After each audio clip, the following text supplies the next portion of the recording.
So here we're going to, in section 4, analyse the poem Meeting at Night by Robert Browning. And it's to imagine that you're seeing this poem for the first time in an exam. And so you want to have your checklist to hand and use it to guide you through explaining the poem to the examiner. So the first thing that you'd want to look at is what's the subject matter? And we can tell that from words like grey sea, long black land. We have a warm scented beach by the second stanza. There are fields. So we can see we're at the beginning in the sea, the character's in the sea and on the waves. And then he gets to the coves, and pushing prow suggests that he's pushing his boat into the slushy sand. We see that pushing prow and slushy sand, and the sand quenches its speed of the boat. So we know then that it's been pushed into the sand and the boat has stopped. And then in the second stanza, we know that we're at the warm scented beach. So we've moved from sea to beach, and it's a journey. And it ends on a very happy note, two hearts beating each to each. So we know that there's a journey, and it's clearly a journey where one person is going to meet their lover. So that's the subject matter. So in an exam, you're looking for clues that tell you what the poem is about. The next thing to look at is form. What form does the poem take? Well, we can see that there's lots of intense emotion in the poem. Fiery ringlets on the waves. You have a lighted match. So images of fire, and then two hearts beating each to each. So we've got a poem about love, and it's also in the first person narrative, which we know from As I Gain the Cove, and that's in the 1, 2, 3, 4, the fifth line down in the first stanza, As I Gain the Cove. So it's first person narrative. And strong emotions coupled with first person narrative tells us that this is a lyric poem. When you're talking about this in an exam, you'd want to say what the choice of form means in terms of how it complements and helps the writer put across their meaning. So the writer has chosen a lyric form to encapsulate his poem about love, as it's the most appropriate to that type of poem. Structure is the next point to talk about from our checklist, and it's a 2-stanza poem, each stanza of equal length. And here, linked to structure, you'd want to talk about the rhyme scheme.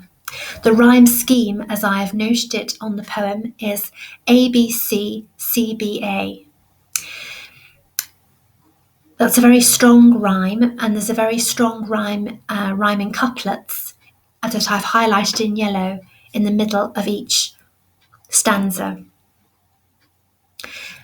And the startled little waves that leap in fiery ringlets from their sleep. That's a rhyming couplet, and so is a tap at the pane, the quick sharp scratch and blue spurt of a lighted match. In both cases we have images of fire, and the rhyming couplet choice there and the choice of coupling in the rhyme mirrors the fact that this poem is about a couple, a romantic couple who are meeting each other, and the joining together of the rhyme in each stanza prefigures the joining together of the two hearts at the end. So that would be how you could explain how the poet has used the rhyme scheme to enhance the meaning of the poem.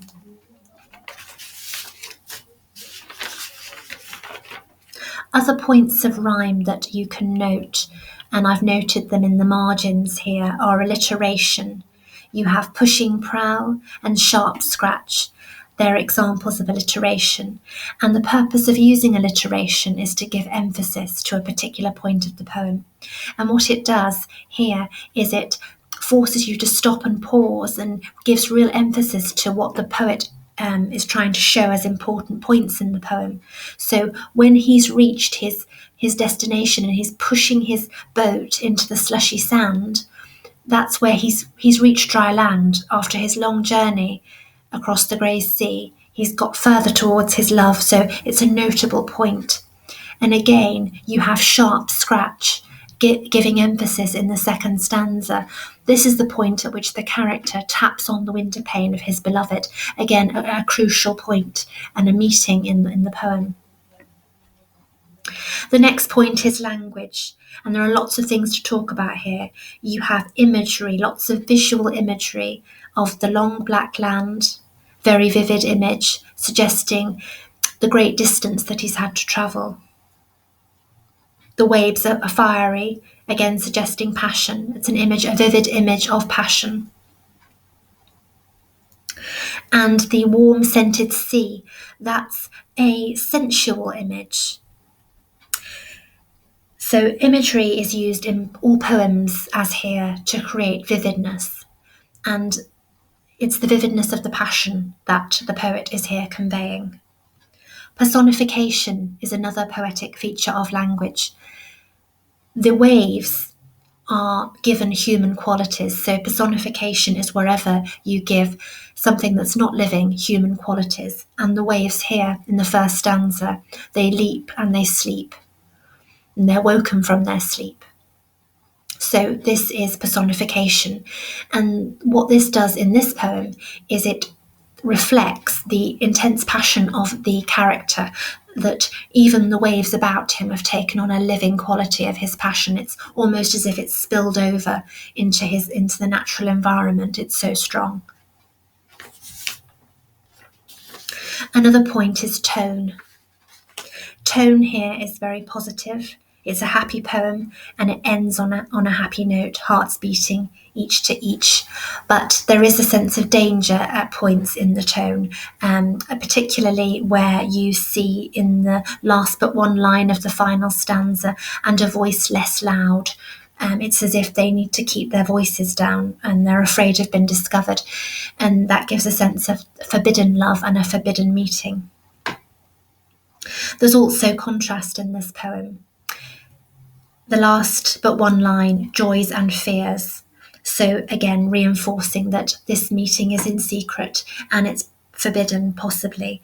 So you have that contrast, and contrast is a very common and effective poetic technique. Another point to talk about